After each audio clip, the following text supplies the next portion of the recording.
Salute a tutti e benvenuti a una nuova guida de Sardinia Post. Cominciamo oggi incontro de cultura.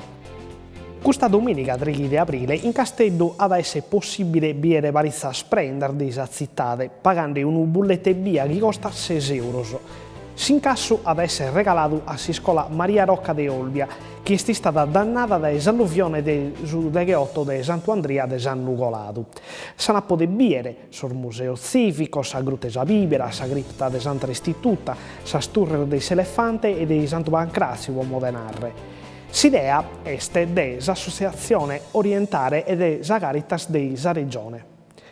In Olbia non va solo il problema dell'alluvione, su strivalliante del gruppo Meridiana che sono in su sindacato USB hanno scioperato che sono contro l'idea dell'azienda che vuole sanare i sconti che mandate a domo 1200 persone intro e su 2020.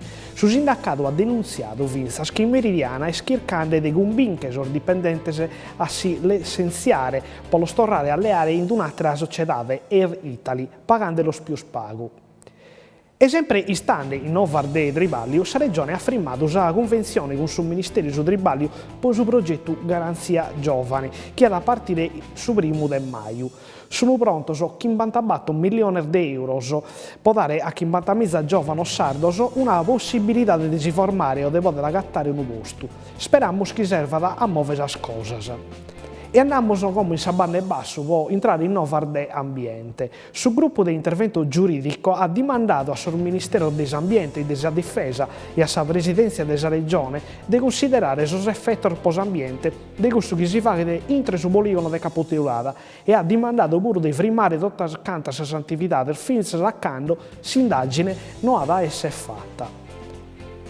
E da Capoteulada andiamo a Castello per questionare degli sport. Su Castello può attendere un stadio nuovo per 30.000 persone intro e su 2017.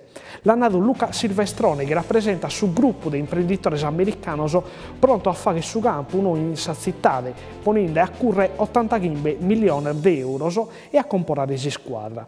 Silvestrone ha attento un addobbio con suo sindaco Massimo Azzedda, come il tecnico della comune a narrare Guillermo Occhinono intro e su mese delle lampadas.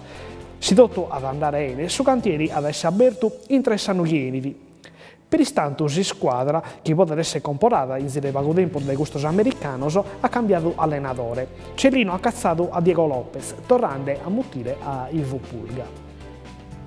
E con questa chida abbiamo finito, non vediamo sa chida che entrata.